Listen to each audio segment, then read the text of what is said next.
ಯಾರಾದರೂ ಗೆಸ್ಟ್ಗಳು ಮನೆಗೆ ಬರ್ತಾರ ಅಂದ್ರೆ ಫಸ್ಟಿಗೆ ನಮ್ಮ ತಲೆಯಾಗ ಬರೋದು ಇಡ್ಲಿ ವಡೆ ಮಾಡಿಬಿಡುನು, ನಾಳೆ ಬರ್ತಾರೆ ಇವರು ಅಂತಂದು ಅಂತೀವಿ ನಾವು ಮನ್ಯಾಗ. ಸೊ ಆ ಇಡ್ಲಿ ವಡೆ ಚಟ್ನಿ ಸಾಂಬಾರು ಹೆಂಗೆ ಮಾಡೋದಂತ ನೋಡೋಣ. ಹಂಗೆ ಬೆಳಗ್ಗೆ ಗಡಿಬಿಡಿ ಇರುತ್ತಲ್ಲ, ಎಲ್ಲ ಕೆಲಸ ಫಾಸ್ಟಾಗಿ ಆಗಬೇಕಾಗ್ತೈತಿ. ಸೊ ಈ 4 ಐಟಮ್ನ ಬೆಳಗಿನ ಗಡಿಬಿಡಿ ಒಳಗೆ ಪಟ್ ಅಂತ ಹೆಂಗೆ ಮ್ಯಾನೇಜ್ ಮಾಡ್ಕೊಂಡು ಮಾಡೋದು ಅಂತ ಹೇಳೋಣ ನೋಡೋಣಂತ. ಹಂಗೆ ರೆಸ್ಟೋರೆಂಟ್ ಸ್ಟೈಲ್ನಾಗ ಸಾಂಬಾರೂ ಮಾಡೋದು ಹೇಳ್ಕೊಡ್ತೀನಂತ. ಬರ್ರಿ ಮತ್ತು ಹೆಂಗೆ ಮಾಡೋದು ಅಂತ ಹೇಳಿ ನೋಡಿಬಿಡೋಣಂತ ಈಸಿಯಾಗಿ. ಫಸ್ಟಿಗೆ ಹಿಂದಿನ ದಿನ ಬೆಳಗ್ಗೆ ನಾನು 11 ಗಂಟೆ ಸುಮಾರಿಗೆ ಉದ್ದಿನಬೇಳೆ ರವೆ ಎಲ್ಲ ನೆನೆ ಹಾಕ್ಕೊಂಡಿದ್ದೆ. 3 ಅಳತಿ ರವೆ ತೊಗೊಂಡ್ರೆ ಇಡ್ಲಿ ರವೆ, ಅದಕ್ಕೆ 1 ಅಳತಿಯಷ್ಟು ಉದ್ದಿನ ಕಾಳು ಹಾಕ್ಕೋಬೇಕು. ಇವು ಜೋಡು ಉದ್ದಿನ ಕಾಳು ಅಂತಾರೆ, ಇಲ್ಲ ಡಬಲ್ ಗೋಡ ಉದ್ದಿನ ಬೇಳೆನೂ ಅಂತಾರೆ. 3ಕ್ಕೆ 1 ಇದರದ್ದು ಅಳತಿ. ನಾನು 4 ಲೋಟ ತೊಗೊಂಡಿದ್ದೆ, ಹಾಗಾಗಿ ಒಂದ್ರ ಮೇಲೆ ಒಂದು ಸ್ವಲ್ಪ ಉದ್ದಿನ ಕಾಳು ಹಾಕ್ಕೊಂಡಿನಿ. 3 ಕಪ್ ರವೆಗೆ 1 ಹಿಡಿಯಷ್ಟು ಸಾಬುದಾನಿ ತೊಗೊಂಡೇನಿ ನಾನು. ಸಾಬುದಾನಿ ಹಾಕೋದ್ರಿಂದ ಸಾಫ್ಟಾಗಿ ಬರ್ತಾವೆ ಇಡ್ಲಿಗಳು. ಇವೆರಡೂ ನೀಟಾಗಿ ತೊಳೆದು ನೆನೆಸಿಟ್ಕೊಂಡಿದ್ದೆ. ಈಗ ಸಂಜೆಗೆ 5 ಗಂಟೆ ಸುಮಾರು ಆಗೈತಿ ಟೈಮು. ಉದ್ದಿನ ಬೇಳೆನೂ ಎಲ್ಲ ನೆಂದಾವು. ಸೊ ನಾನು ಇದನ್ನು ರುಬ್ಕೊಂಡು ಬಿಡ್ತೀನಿ ಇವಾಗ. ಇವನ್ನ ನೀರು ಹೆಂಗೂ ತೊಳೆದೇ ನೆನೆ ಹಾಕ್ಕೊಂಡಿದ್ವಲ್ಲ, ಸೊ ರುಬ್ಬಕ್ಕೆ ಇದೇ ನೆನೆಸಿದ ನೀರನ್ನೇ ಹಾಕ್ಕೊಂಡು ರುಬ್ಬಾಕತ್ತೀನಿ ನಾನು. ಇದೇ ನೀರು ಹಾಕ್ಕೊಂಡ್ರೆ ಮಸ್ತ್ ಉಬ್ಬಿ ಬರುತ್ತೆ ಹಿಟ್ಟು. ಸೊ ನೀರು ಹಾಕ್ಕೊಂಡು 2 ಬ್ಯಾಚ್ನಾಗ ರುಬ್ಕೊಂಡಿನಿ. ಹಿಟ್ಟು ಆದಷ್ಟು ಬಿಸಿ ಆಗ್ಲಾರ್ದಂಗೆ ರುಬ್ಕೊರಿ, ಬಿಸಿ ಆದರೆ ಉಬ್ಬಿ ಬರಲ್ಲ ಹಿಟ್ಟು. ಹಾಗಾಗಿ ಚೂರು ಬಿಸಿ ಆಗ್ಲಾರ್ದಂಗೆ ರುಬ್ಕೊಂಡು ನಿಮ್ಮ ಕೈಯಿಂದ ಬೇಷಾಗಿ ಹಿಂಗೆ ಹೊಡಿಬೇಕು. ನಂಗೆ ಕಟ್ಟಿ ಮೇಲೆ ಇಟ್ಟು ಸರಿ ಆಗಲಿಲ್ಲ ಅಂತ ನಡುವಲ್ಲಿ ಇಟ್ಕೊಂಡು ಹಿಂಗೆ ಬೀಟ್ ಮಾಡೀನಿ. ರವೆ ಏನೈತಲ್ಲ ಅದನ್ನು ಡಿಸ್ಟರ್ಬ್ ಮಾಡಲಾರ್ದಂಗೆ ಫಸ್ಟಿಗೆ ಮೇಲಿನ ನೀರು ತಕ್ಕೊಂಬಿಡ್ರಿ. ಆಮೇಲೆ ಇಂಚೂರು ಚಲೋ ನೀರು ಹಾಕಿ ಬೇಷಂಗೆ ತೊಳೆದು 2 ಕೈಯಲ್ಲಿ ಈ ಥರ ಹಿಡ್ಕೊಂಡು ನೀಟಾಗಿ ಅದ್ರ ನೀರೆಲ್ಲ ಹೋಗುವಂಗೆ ಸ್ಕ್ವೀಸ್ ಮಾಡ್ಕೊಂಡು ಹಾಕ್ರಿ. ಎಷ್ಟು ಸಾಧ್ಯ ಅಷ್ಟು ನೀರು ತೆಗೀರಿ, ಇಲ್ಲಾಂದರೆ ಹಿಟ್ಟು ನೀರಾಗ್ಬಿಡುತ್ತೆ. ಹಿಟ್ಟು ನೀರಾಗಾದರೆ ಉಬ್ಬಿ ಬರಲ್ಲ. ಹಾಗಾಗಿ ಎಷ್ಟು ಸಾಧ್ಯನೋ ಅಷ್ಟು ನೀರನ್ನು ತಕ್ಕೊಳ್ಳೋಕ್ಕೆ ಟ್ರೈ ಮಾಡಿರಿ. ಲಾಸ್ಟಿಗೆ ಬಂದಾಗ ಮೇಲೆ ನಿಂತಿರೋ ನೀರೆಲ್ಲ ತೆಗೆದು ಉಳಿದಿರೋ ರವದ್ದು ನೀರೆಲ್ಲ ತೆಗೆದು ಹಾಕ್ಕೊಂಡು ಬಿಡ್ರಿ. ಆವಾಗಲೇ ಬರೀ ಉದ್ದಿನ ಹಿಟ್ಟು ಅಷ್ಟೇ ಬೀಟ್ ಮಾಡಿದ್ವಲ್ಲ, ಇವಾಗ ರವಾನೂ ಸೇರಿಸಿ ಬೀಟ್ ಮಾಡಬೇಕು. ಕೈ ಹೀಗೆ ಅಗ್ಲ ಮಾಡಿಕೊಂಡು ಬೀಟ್ ಮಾಡಿದರೆ ಚೆಂದಂಗೆ ಮಿಕ್ಸ್ ಆಗುತ್ತೆ. ನಾವು ಎಷ್ಟು ಗಾಳಿನ ಇನ್ಕಾರ್ಪೊರೇಟ್ ಮಾಡ್ಕೊತೀವಿ ಅಷ್ಟು ಚೆಂದ ಹಿಟ್ಟು ಉಬ್ಬಿ ಬರುತ್ತೆ. ಜಾರಲ್ಲಿ ಅದು ಇದು ಎತ್ಕೊಂಡಿರುತ್ತಲ್ಲ, ಅದಕ್ಕೆ ಇಂಚೂರು ನೀರು ಹಾಕ್ಕೊಂಡು ಒಂದು ಸುತ್ತು ತಿರುಗಿಸ್ಕೊಂಡು ಕಲಸಿರೋ ಹಿಟ್ಟಿಗೆ ಹಾಕ್ಬಾರ್ದು, ಇದನ್ನೊಂದು ಬೇರೆ ಬುಟ್ಟಿಲಿ ಇಟ್ಕೋಬೇಕು. ಸೊ ಈಗ ಬೆಳಗಿನ ಜಾವ ಆಗೈತಿ, ಹಿಟ್ಟು ಉಬ್ಬಿನೂ ಬಂದೈತಿ. ನಾವು ಫಸ್ಟ್ ವಡಾಕ ಉದ್ದಿನಬೇಳೆ ನೆನೆ ಹಾಕ್ಕೊಂಡು ಬಿಡ್ತೀನಿ. ಹಂಗೆ ಸಾಂಬಾರಿಗೆ ಕಾಯಿಪಲ್ಯ ಮತ್ತು ಬೇಳೆನೂ ಕುಗ್ದಕ್ಕೆ ಇಟ್ಕೊತೀನಿ.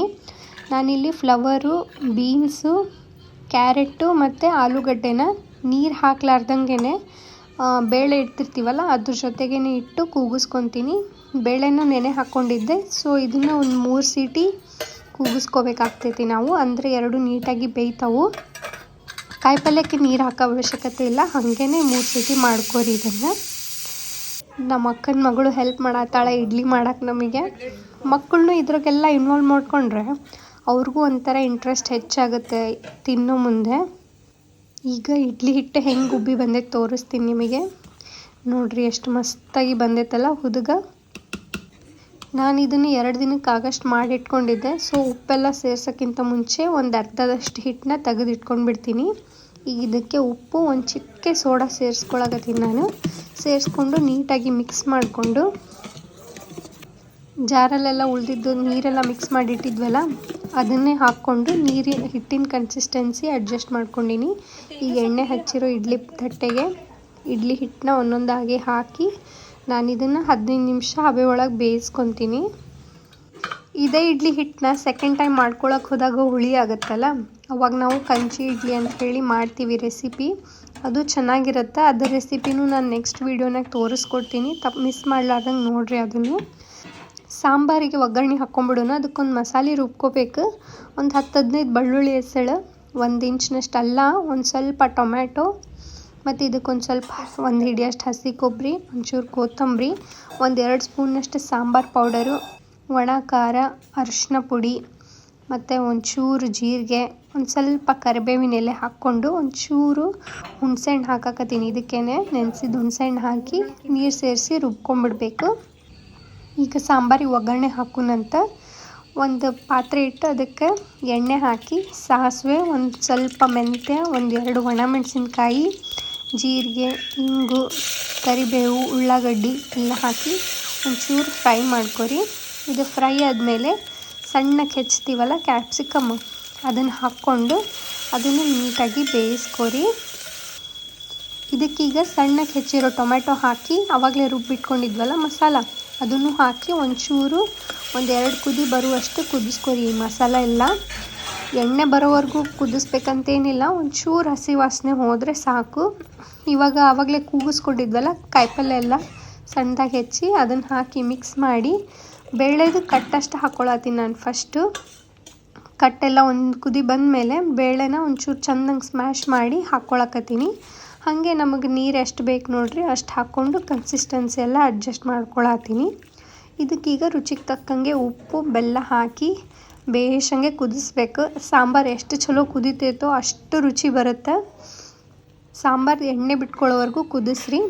ಸಾಂಬಾರು ಕುದಿಯೋವರೆಗೂ ಚಟ್ನಿ ಮಾಡ್ಕೊಳ್ಳೋಣ. ಫಸ್ಟಿಗೆ ನಾನು ಕೊಬ್ಬರಿ ನೀರು ಅಷ್ಟೇ ಸೇರಿಸಿ ರುಬ್ಕೊಳಕತ್ತೀನಿ. ಹಿಂಗೆ ಮಾಡಿದರೆ ಚಟ್ನಿ ಏನೈತಲ್ಲ ಹಾಲು ಟೇಸ್ಟ್ ಬರುತ್ತೆ. ಇದಕ್ಕೆ ರುಚಿಗೆ ತಕ್ಕಂಗೆ ಹಸಿಮೆಣ್ಸಿನ್ಕಾಯಿ, ಅಲ್ಲ, 1-2 ಬೆಳ್ಳುಳ್ಳಿ ಎಸಳು, ಒಂಚೂರು ಹುಣಸೆಹಣ್ಣು, ಕೊತ್ತಂಬರಿ ಮತ್ತು ಒಂದಷ್ಟು ಹುರಿದಿದ್ದ ಶೇಂಗಾ, ಒಂದು ಸ್ವಲ್ಪ ಪುಟಾಣಿ, ಒಂಚೂರು ಬೆಲ್ಲ, ರುಚಿಗೆ ತಕ್ಕಂಗೆ ಉಪ್ಪು ಹಾಕಿ ಮಿಕ್ಸಿ ಮಾಡ್ಕೊಂಡೀನಿ.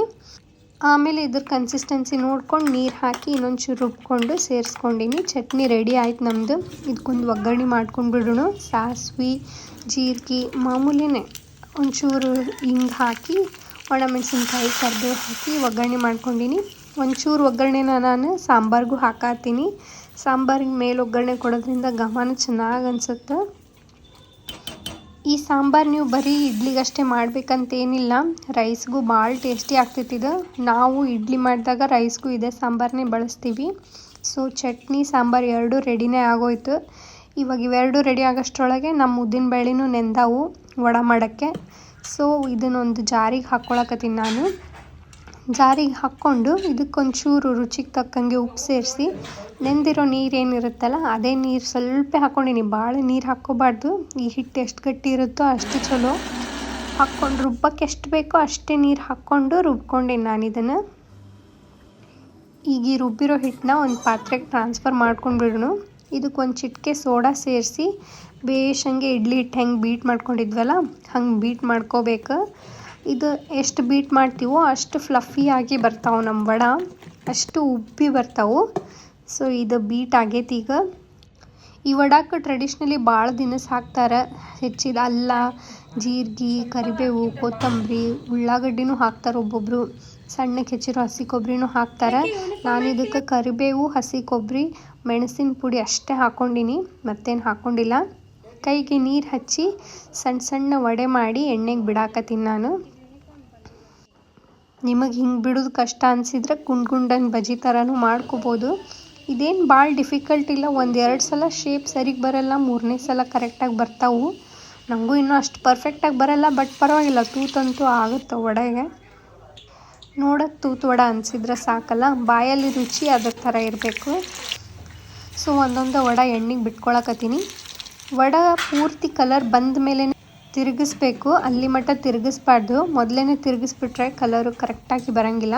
ಹಾಗಾಗಿ ನಿಮ್ಗೆ ಯಾವ ಕಲರ್ ಬೇಕಲ್ಲ ಆ ಕಲರ್ ಬಂದ ಮೇಲೆ ತಿರುಗಿಸಿ 2 ಕಡೆ ಬೇಯಿಸ್ಕೊಂಡು ತಕ್ಕೊಂಡ್ಬಿಡ್ರಿ ವಡಾನ. ನೋಡ್ರಿ ಎಷ್ಟು ಚಂದ ಗೋಲ್ಡನ್ ಕಲರ್ ಬಂದಾವಲ್ಲ. ಇನ್ನೇನು ಆ ಕಡೆ ಇಡ್ಲಿನೂ ಇಟ್ಟಿದ್ವಿ, ಅದು ರೆಡಿ ಆಗಿಬಿಟ್ಟೈತಿ. ಇನ್ನೇನೆಲ್ಲ ಸರ್ವ್ ಮಾಡೋದು ಅಷ್ಟೇ ಉಳಿದಿರೋದು. ಇಡ್ಲಿ ತೆಗಿಯೋ ಸ್ಪೂನ್ ಏನೈತಲ್ಲ ಅದನ್ನು ನೀರಲ್ಲಿಟ್ಟು ಬಳಸೋದ್ರಿಂದ ಇಡ್ಲಿನೂ ನೀಟಾಗಿ ಬರ್ತಾವೆ. ಪ್ಲೇಟಿಗೆ ಜಾಸ್ತಿ ಹತ್ಕೊಳ್ಳೋಂಗಿಲ್ಲ, ಹಾಗೆ ಸ್ಪೂನಿಗೂ ಜಾಸ್ತಿ ಹತ್ಕೊಳ್ಳೋಂಗಿಲ್ಲ. ಈ ಟಿಪ್ನ ನೀವು ಒಂದ್ಸಲ ಟ್ರೈ ಮಾಡಿ ನೋಡಿರಿ. ನನ್ನ ಈ ರೆಸಿಪೀಸ್ ನಿಮಗೆ ಇಷ್ಟ ಆಗಿದ್ರೆ ವಿಡಿಯೋಕ್ಕೊಂದು ಲೈಕ್ ಮಾಡಿರಿ. ಹಂಗೆ ನನ್ನ ಚಾನೆಲ್ಗೆ ಸಬ್ಸ್ಕ್ರೈಬ್ ಮಾಡ್ಕೊಳ್ಳೋದು ಮರಿಬೇಡ್ರಿ. ಏನಾದರೂ ಸಜೆಷನ್ ಇದ್ದರೆ ಅಥವಾ ಏನಾದರೂ ಹೇಳೋದಿದ್ರೆ ನಂಗೆ ಕಾಮೆಂಟ್ ಮಾಡಿ ತಿಳಿಸ್ರಿ. ನಿಮ್ಮ ಕಾಮೆಂಟ್ಸ್ ಓದಕ್ಕೆ ನನಗೆ ಭಾಳ ಇಷ್ಟ. ಮತ್ತು ಮುಂದಿನ ವೀಡಿಯೋದಾಗ ಸಿಗೋಣಂತ. ಅಲ್ಲಿ ತನಕ ಬಾಯ್ ಬಾಯ್.